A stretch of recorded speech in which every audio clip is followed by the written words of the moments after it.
e-filing, the digital online filing. I'm from Gwalpara District Court.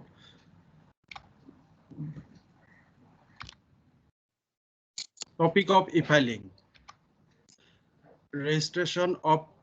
advocate in e-filing website. Step 2, e-file a case. Advantage of e-filing. Number 4, case portfolio management. Number 5, the case status anytime. Before e-filing a case, we should register ourselves in website, e-filing website. Before starting registration, keep following detail ready. Number 1, mobile number or email ID with court database, license,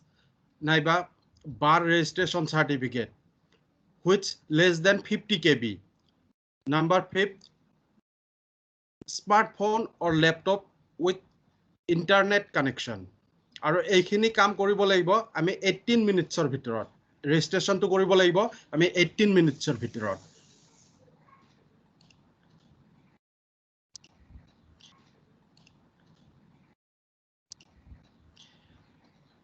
আমি registration কৰিব হলে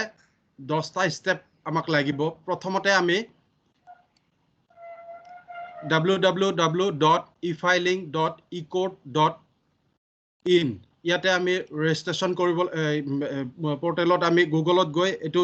যাব লাগিব ইটো মই এটা demo এটা দেখুৱাব বিচাৰিম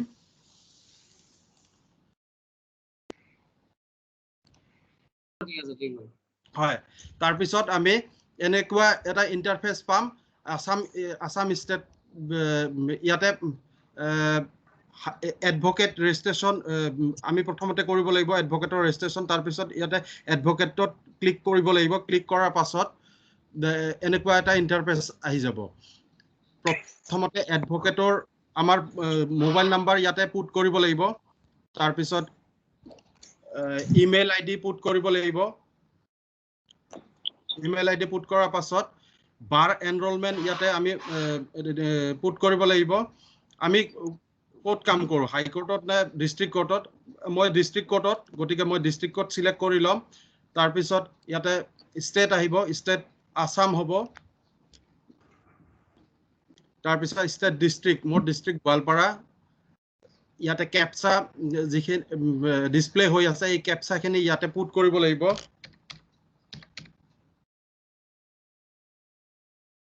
ক্যাপচা পুট কৰাৰ পাছত গেট ওটিপিত আমি ক্লিক কৰিব লাগিব আৰু ওটিপিত আমি ক্লিক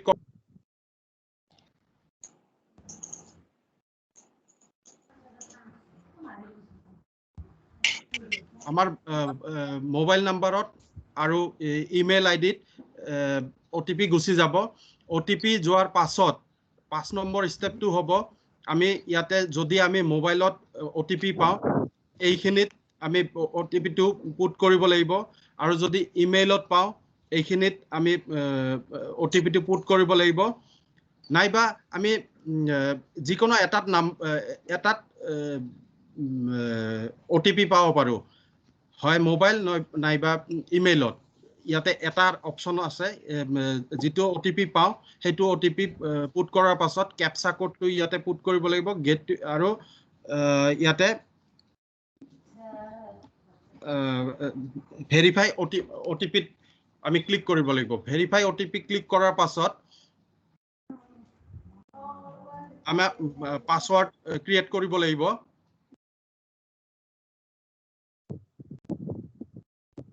পাসওয়াৰ্ড ক্ৰিয়েট কৰিব লাগিব এটো পাসওয়াৰ্ড এটো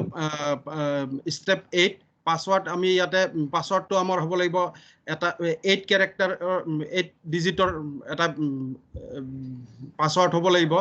পাসওয়াৰ্ডটোত এটা আপাৰ কেস থাকিব লাগিব এটা লোৱাৰ কেস থাকিব লাগিব নিউমেৰিক নাম্বাৰ এটা থাকিব লাগিব স্পেশাল নাম্বাৰ এটা থাকিব লাগিব তাৰ পিছত আমি আমাৰ ডেট অফ সেই পাসওয়াৰ্ডটো কনফাৰ্মেশন কৰিব লাগিব ডেট অফ বাৰ্থ পুট কৰিব লাগিব ডেট অফ বাৰ্থ পুট কৰাৰ পাছত জেন্ডাৰ হল ইয়াতে আৰু আগে দেখাব নোৱাৰিবতো হয় স্লাইড শ্বটো শেয়াৰ কৰি দিওঁ হয় স্লাইড শ্বটো মই শেয়াৰ কৰি দিছো ই ফাইলিংটো কৰাৰ এইখিনি কৰাৰ পাছত আমি ৰেজিষ্টাৰ কৰিব লাগিব ৰেজিষ্টাৰ কৰাৰ পাছত আমাৰ ফটো দিব লাগিব ফটো আপলোড কৰিব লাগিব ফটোটো আমি জেপি আগতেই কৈছো জেপিইজি নাইবা জেপিজি ফৰমেটত হ'ব লাগিব আৰু ফটোৰ সাইজটো হ'ব লাগিব 5 KB আৰু 5 KB পৰা 5 MB ৰ ভিতৰত হ'ব লাগিব আমি ফটোটো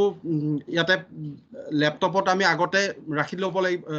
প্ৰিপেয়াৰ কৰি ৰাখিব লাগিব তাৰ পাছত যেটো ফাইলত আছে হেতু ফাইলৰ পৰা আমি ব্ৰাউজ কৰি ফটোটো আপলোড কৰিব লাগিব ঠিক সেইদৰে ফটো আৰু ফটো আইডি আপলোড কৰাৰ পাছত আমি ৰেজিষ্টাৰ বটনত ক্লিক কৰিব লাগিব আৰু ৰেজিষ্টাৰ্ড সাকসেসফুলি এনেকুৱা স্ক্ৰিনত আমি দেখা পাম তাৰ মানে আমাৰ এডভোকেট ৰেজিষ্ট্ৰেচনটো ই ফাইলিংৰ কাৰণে এডভোকেট ৰেজিষ্ট্ৰেচনটো হৈ গ'ল e filing a new cash প্ৰথমতে ই ফাইলিং কৰিবৰ কাৰণে লগইন কৰিব লাগিব লগইন কৰিবৰ কাৰণে প্ৰথমতে আমি ৰেজিষ্ট্ৰেচন কৰি লৈছো ইতিমধ্যে আমি ইউজাৰ আইডিটো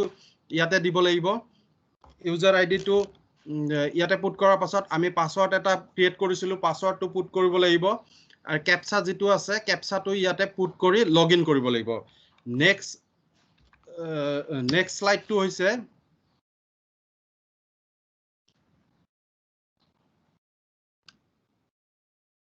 নেক্সট স্লাইডটো হৈছে এটো আমি লগইন কৰাৰ পাছত আমি আমাৰ এনেকুৱা এটা ইন্টাৰফেস আহিব যে আমি এডভোকেটে যেতিয়া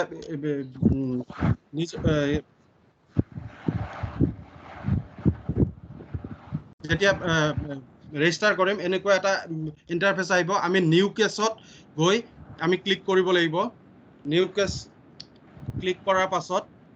আমি হাই কোৰ্ট নে লোৱাৰ কোৰ্ট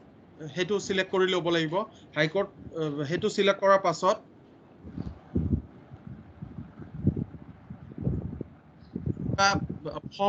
ফৰ্মেট এখন পাম ইয়াতে হাই কোৰ্ট মই লোৱাৰ কোৰ্ট হয় গতিকে মই লোৱাৰ কোৰ্ট সিলেক্ট কৰিম কিন্তু ইয়াতে সিলেক্ট কৰা না যাব হাই কোৰ্ট বা লোৱাৰ কোৰ্ট সিলেক্ট কৰাৰ পাছত ইয়াতে হাই কোৰ্ট লোৱাৰ কোৰ্ট সিলেক্ট কৰাৰ পাছত কেছটো ক্ৰিমিনেল নে সিভিল হেতু সিলেক্ট কৰি ল'ব লাগিব মেটাৰ টাইপটো সিলেক্ট কৰি ল'ব লাগিব কেছ টাইপটো সিলেক্ট কৰি ল'ব লাগিব এটো এমএসসিটি মেটাৰ হয় নে নহয় হেতু সিলেক্ট কৰি ল'ব লাগিব যদি হয় ইয়েস কৰিব লাগিব যদি নহয় নো কৰিব লাগিব মেটাৰ ইন নেচাৰ আৰ্জেন্ট অৰ অৰ্ডিনাৰি তাৰ পিছত টু বি লিস্টেড বিফোৰ এটো আগতে হৈছিল নেকি তাৰ পিছত আমি সাবমিট কৰিব লাগিব সাবমিট কৰাৰ পাছত ফৰ্ম আমি ফৰ্মটোত এনেকুৱা নেক্সট আমি এনেকুৱা এটা ইন্টাৰফেস পাম যে ব্লু কালাৰ হলে এক্টিভ গ্ৰীন কালাৰ হলে ডান অৰেঞ্জ ইয়েলো কালাৰ হলে অপশনাল আৰু ৰেড কালাৰ হলে ৰিকোয়াৰ্ড আমি ফৰ্মৰ কালাৰটো চাই আমি ফৰ্মটো ফিল আপ কৰিব লাগিব আমি যেটো ইয়েলো কালাৰ আছে অপশনাল তাতে আমি কিছুমান ডাটা পুট কৰিলেও হ'ব নকৰিলেও হ'ব ৰেড কালাৰটো আমাৰ মাস্ট বি পুট কৰিবই লাগিব এই ধৰণৰ আমাৰ কালাৰ সিম্বল থাকিব আৰু সেইমতে আমি ডাটাবোৰ পুট কৰি প্ৰসিড কৰিব লাগিব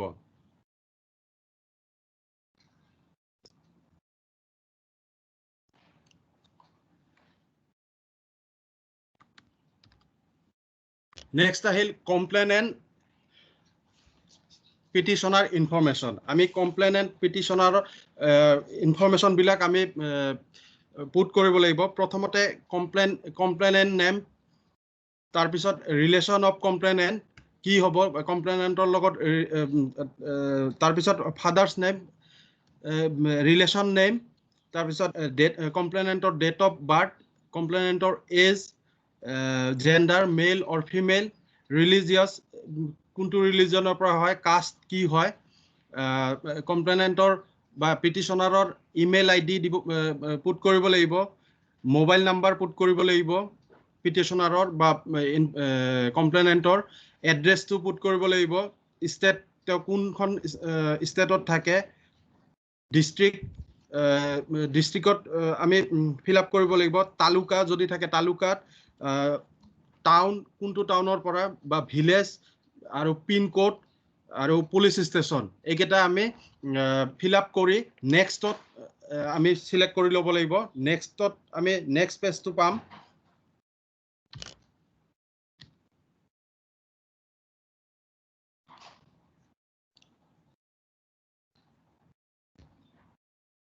একুষ্ট ইনফৰমেশ্যন,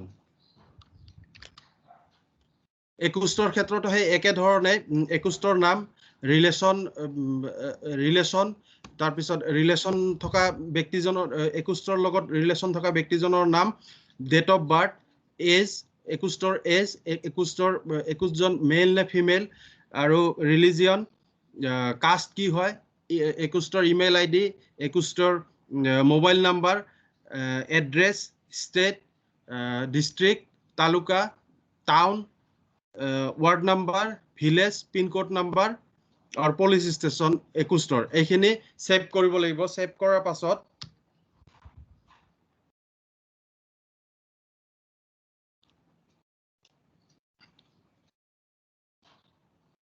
আমি এনেকুৱা ইণ্টাৰফেচ পাম যে ৰেছপণ্ডেণ্ট এডেড ছাকচেছফুলি, ৰেছপণ্ডেণ্ট ইনফৰমেশ্যনখিনি, ৰেছপণ্ডেণ্টৰ ইনফৰমেশ্যনখিনি আমি ছাকচেছফুল হোৱা পাম। গোটেইখিনি আমি ঘৰ পুৰ কৰি ল'ব লাগিব, তেতিয়া আমি ছাকচেছফুলি এড কৰিব পাৰিম।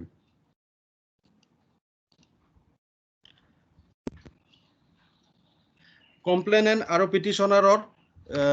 যদি কিবা এক্সট্ৰা ইনফৰমেশ্যন থাকে সেইখিনি আমি দিব পাৰিম। এক্সট্ৰা ইনফৰমেশ্যনৰ ভিতৰত আমি পাছপৰ্ট নাম্বাৰ, কমপ্লেনেণ্টৰ passport number, PAN number, fax number, phone number, occupation তেওঁ কি কাম কৰে, কাণ্ট্ৰি ক'ত থাকে, কাণ্ট্ৰিটো, নেশ্যনেলিটি, অল্টাৰনেট এড্ৰেছ যদি কিবা থাকে, state, district, taluka, town, ward আৰু ভিলেজ এইখিনি কমপ্লেনেণ্টৰ কাৰণে। একুষ্টৰ কাৰণেও ছেইম একেধৰণে আমি ফিল আপ কৰিব লাগিব, একেই কথাখিনি আমি পাই যাম। আমি একুষ্টৰখিনি আমি ফিল আপ এক্সট্ৰা ইনফৰমেশ্যনখিনি ফিল আপ কৰাৰ পাছত এক্সট্ৰা পাৰ্টি ইনফৰমেশ্যন আমি ইণ্টাৰফেচ পাম।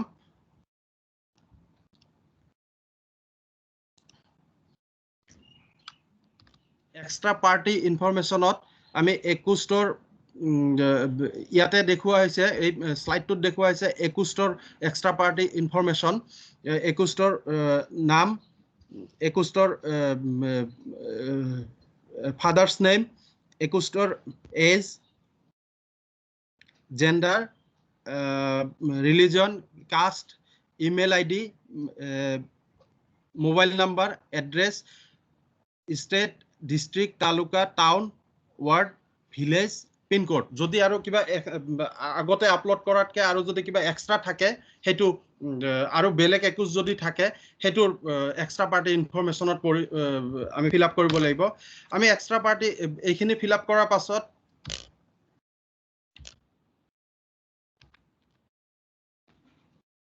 আমি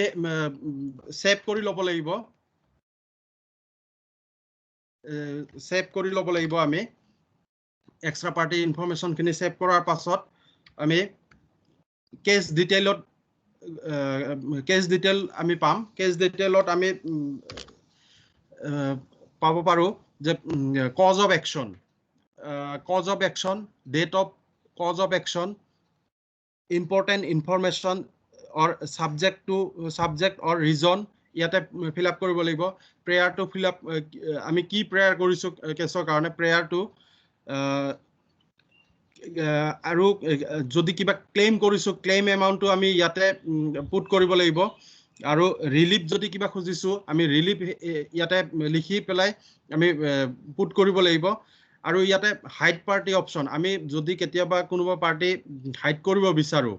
আমি শ্ব' কৰিব নিবিচাৰোঁ, তেতিয়া এই হাইড পাৰ্টি ইনফৰমেশ্যনতো আমাৰ সুবিধা আছে। আৰু ইয়াতে পুট কৰিলে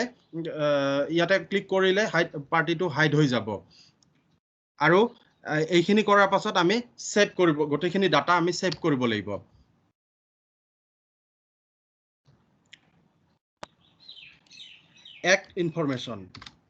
Act information আমি কেছটো কি এক্টত আমি কেছটো ফাইল কৰিছো কেছ কোনটো সেকশনত আমি কেছটো ফাইল কৰিছো আৰু যদি কিবা এক থাকে আমি এড মোডত যাব পাৰো এড মোডত গৈ আকৌ আমি কি ৰিড উইথ সেকশন আৰু কি থাকে সেইখিনি আমি এক ইনফৰমেশন কমপ্লিট হোৱাৰ পাছত আমি সেভ কৰিব লাগিব ইনফৰমেশন খিনি সেভ কৰাৰ পাছত আমাৰ সাইনিং মোড আহিব সাইনিং মোড সৰি এনৰ জৰিয়তে কিন্তু আমাৰ আটাইতকৈ সুবিধাজনক অপচনটো হৈছে মোবাইল OTP জৰিয়তে আমি মোবাইল OTPৰ জৰিয়তে সাইন ইন কৰিব পাৰো আৰু বস্তুখিনি আমি গোটেই ডাটাখিনি সেভ কৰিব পাৰো ইয়াৰ পাছত আহিব চালান ডিটেইলত আমি ফি টাইপ খিনি আমি সিলেক্ট কৰি ল'ব লাগিব ফি টাইপত আমি কেনেকুৱা ধৰণৰ ফি টাইপটো সিলেক্ট কৰাৰ পাছত যেটো অপচন এপ্ৰোপ্ৰিয়েট অপচন আহিব হেতু আমি সিলেক্ট কৰি ল'ব লাগিব ফি এমাউন্ট পেমেন্ট মোড আমি কি ধৰণে পেমেন্ট মোড পে কৰিব পাৰো সেইখিনি আমাৰ ই পেমেন্টৰ যিজন প্ৰেজেন্টাৰ আছে তেওঁ হেতু বুজাই দিব আমি এইখিনি ফিল আপ কৰাৰ পাছত বস্তু গোটেইখিনি ডাটা আমি আপলোড কৰিব লাগিব আমি ই পেমেন্টত আমি ই পেমেন্টৰ অপচন পাম ই পেমেন্টত আমি কোড ফি যেতিয়া পে কৰিম তেতিয়া আমি এনেকুৱা এটা ইন্টাৰফেস পাম ফি টাইপটো কি হ'ব সিলেক্ট কৰি ল'ব লাগিব তাতে কোড ফি বুলি আহিব তাৰ পিছত কিমান আমি ফি এমাউন্ট জমা কৰিম সেইখিনি এমাউন্টটো আমি দিব লাগিব পেমেন্ট মেথডটো কি হ'ব হেতু আমি সিলেক্ট কৰি পেলাই আমি পেমেন্ট খিনি আমি কৰিব পাৰো আমি কেছ ই ফাইলিং কৰাতে আমি কেছৰ লগত কিছুমান ডকুমেন্ট আমি আপলোড কৰিব লগা হয় আৰু ডকুমেন্ট খিনি আমি কেনেকৈ আপলোড কৰিম প্ৰথমতে সেই ডকুমেন্ট খিনি আমি স্ক্যানিং কৰি লৈ 5 KB ৰ পৰা 50 MB ৰ ভিতৰত সাইজটো হ'ব লাগিব আমি আগতে ল্যাপটপত আমি সেইখিনি ল্যাপটপ হওক বা ডেস্কটপ হওক আমি বস্তুখিনি প্ৰিপেয়াৰ কৰি ল'ব লাগিব ডকুমেন্ট বিলাক আপলোড কৰোতে সদায় JPEG বা JPG মেথডত হ'ব লাগিব আমি ডকুমেন্টটো কি ডকুমেন্ট সাবমিট কৰিম ইয়াতে পুট কৰিব লাগিব ডকুমেন্টৰ টাইটেলটো আমি দিব লাগিব আৰু আমি ফাইলৰ পৰা ল্যাপটপ বা ডেস্কটপত যত বস্তুটো সেভ কৰা আছে আমি ইয়াতে ব্ৰাউজ কৰি আমি আপলোড কৰিব লাগিব আৰু আপলোড কৰাৰ পাছত তলত আমি দেখিব পাম যে ডকুমেন্ট বিলাক আপলোড হৈছে আৰু ইয়াতে আমি যি নাম দিম ইয়াতে ডকুমেন্ট টাইটেল যি দিম এইখিনি ইয়াতে শো হ'ব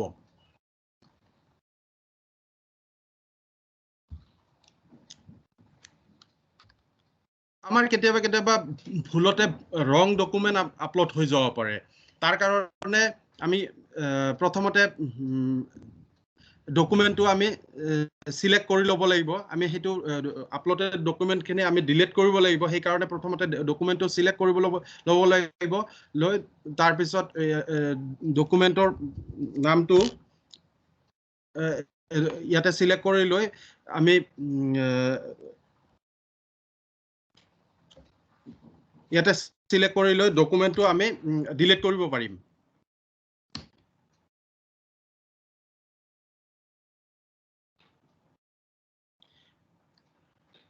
আমি যেতিয়া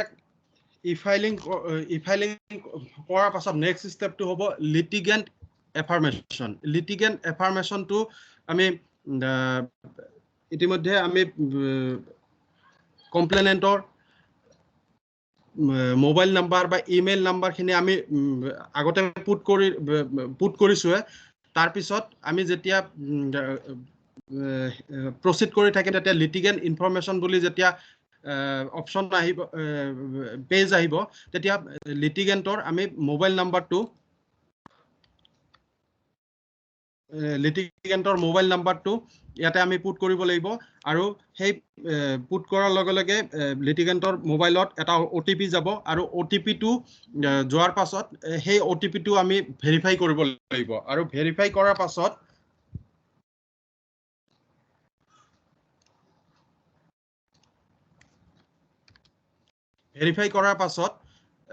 এনেকুৱা এটা ইণ্টাৰফেচ পাম যে ডকুমেণ্ট ভেৰিফাইড বাই মোবাইল OTP আৰু লিটিগেণ্টৰ নাম ইয়াতে আহিব আৰু লিটিগেণ্টৰ মোবাইলতো এই ইনফৰমেশ্যনটো গুচি যাব লিটিগেণ্টৰ ইনফৰমেশ্যন হোৱাৰ পাছত আমি এডভোকেট ভেৰিফিকেশ্যন ভেৰিফাই কৰিব লাগিব এডভোকেট ভেৰিফাই কৰিবৰ কাৰণে আমি এডভোকেটৰ নেম দিব লাগিব এডভোকেটৰ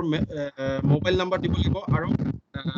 এডভোকেটৰ মোবাইল নাম্বাৰ পুট কৰাৰ সেই মোবাইল নম্বৰত OTP এটা গুচি যাব OTP-টো OTP যোৱাৰ পাছত সেই OTP-টো আমি ইয়াতে পুট কৰিব লাগিব OTP-টো পুট কৰাৰ পাছত আমি এনেকুৱা এটা ইণ্টাৰফেচ পাম য'ত আমি ডকুমেণ্ট ভেৰিফাইড বাই মোবাইল OTP ডেট কোনটো মোবাইল নাম্বাৰৰ লাষ্ট 2 ডিজিট ডিসপ্লে হ'ব আৰু এডভোকেটৰ নেম আৰু ভিউ ভেৰিফিকেশ্যন এনেকুৱা ডিসপ্লে হ'ব এডভোকেটৰ মোবাইল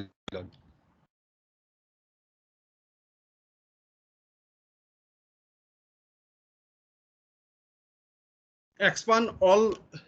viewing all forms আমি কি ভেৰিফাই কি আপলোড ডকুমেণ্ট আপলোড কৰিলো কি ইনফৰমেশ্যন আপলোড কৰিলো এক্সপান্ড কৰি আমি চাব পাৰিম এনেকুৱা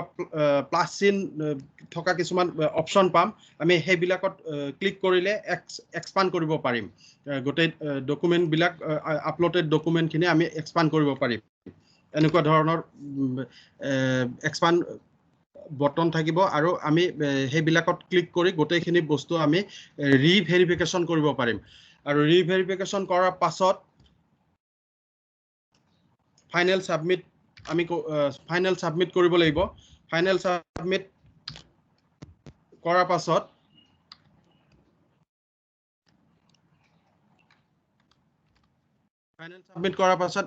ফাইলিং নাম্বাৰ এনেকুৱা মোবাইল ডেস্কটপত বা ল্যাপটপত বা মোবাইল স্ক্ৰিনত আমি এইখিনি বস্তু আমি দেখিব পাম নাম্বাৰ এটা জেনাৰেট হ'ব ফাইলিং নাম্বাৰ হেতু আমি চাব পাৰিম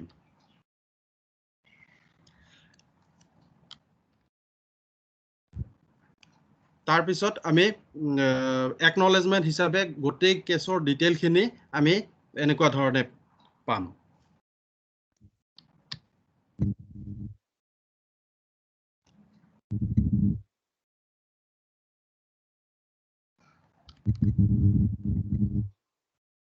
আৰু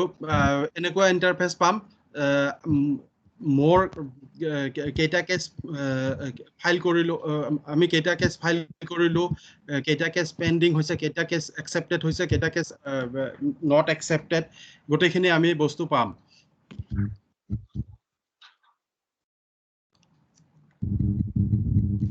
এডভান্টেজ অফ ই-ফাইলিং কৰতে বহুত ইজি হয় আৰু ফাস্টাৰ হয় আমি অতি কম সময়তে আমি কেছটো নিউ কেছ এটা ফাইল কৰিব পাৰো আৰু আমি ঘৰত বহিয়ে virtually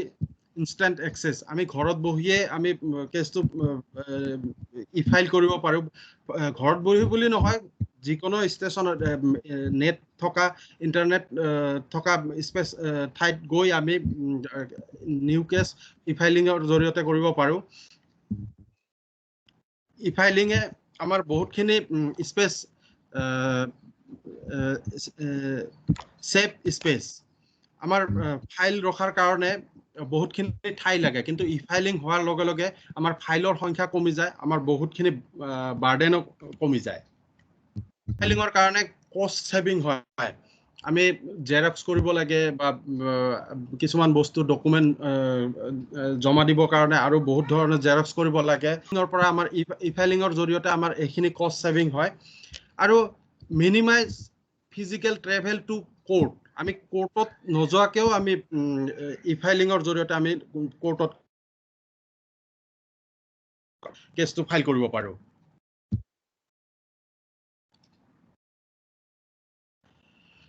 provide transparency and accountability in filing process আমি কেছটো ফাইল কৰাৰ পাছত কেতিয়াবা এনেকুৱা হয় আমি কেছ ফাইল কৰিছোঁ কিছুমান ক্লায়েণ্টে হওক বা লিটিগেণ্টে হওক কেছটো কি ষ্টেজত আছে কেছটো ফাইল হ'ল না নাই বা কেছটো কেতিয়া নেক্সট ডেট কেতিয়া আছে সেইখিনি বস্তু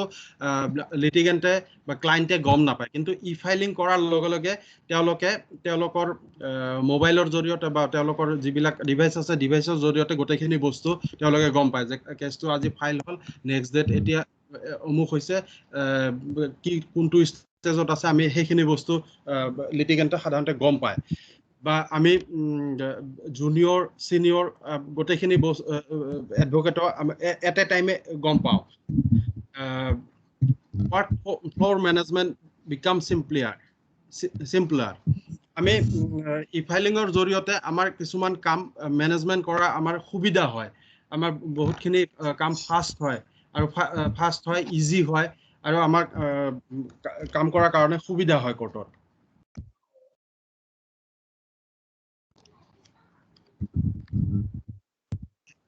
এনভাইৰনমেণ্ট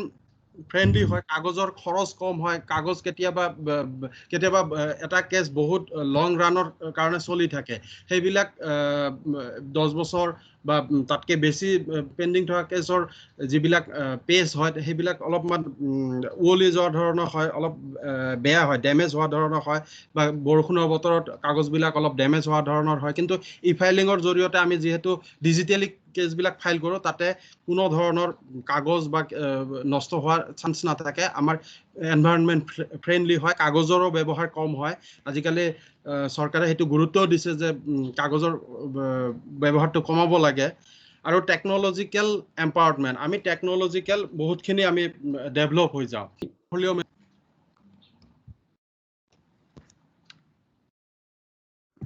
কেছ পৰ্টফলিঅ' মেনেজমেণ্ট মই আগতে ক'লোঁ যে মই কেছটো ফাইল কৰিলোঁ কেইটা কেছ ফাইল কৰিলোঁ কিমানটা কেছ পেণ্ডিং আছে কেছটো একচেপ্ট হ'ল না নাই বা কেছটো ৰিজেক্ট হ'ল না নাই মই কিমান টকাৰ পে'মেণ্ট কৰিছোঁ কোৰ্ট ফি দিছোঁ পৰ্টফলিঅ' মেনেজমেণ্টত মই আগতে ক'লোঁ যে মই কেছটো ফাইল কৰিলোঁ কেইটা কেছ ফাইল কৰিলোঁ কিমানটা কেছ পেণ্ডিং আছে কেছটো একচেপ্ট হ'ল না নাই বা কেছটো ৰিজেক্ট হ'ল না নাই মই কিমান টকাৰ পে'মেণ্ট কৰিছোঁ কোৰ্ট ফি দিছোঁ কিমান টকাৰ চালান কাটিছোঁ চালান জমা দিছোঁ আমি এই কেছ পৰ্টফলিঅ' মেনেজমেণ্টৰ জৰিয়তে গোটেইখিনি বস্তু আমি গম পাম know the case status anytime আৰু কেছ ষ্টেটাছ আমি ই কোৰ্টৰ জৰিয়তে গোটেইখিনি বস্তু আমি যিকোনো সময়তে 7/24 আমি যিকোনো সময়তে আমি কেছ ষ্টেটাছবিলাক চাব পাৰিম যেতিয়া তেতিয়া চাব পাৰিম যে অমুক কেছটো কেতিয়া আছে অমুক কেছটো কেতিয়া নেক্সট ডেট কেতিয়া বা কি ষ্টেজত আছে অৰ্ডাৰ কি কোনটো অৰ্ডাৰ হৈছে আমি গোটেইখিনি বস্তু আমি চাব পাৰিম প্ৰেজেণ্টেশ্যনটো ইমানতে কমপ্লিট হ'ল থেংক ইউ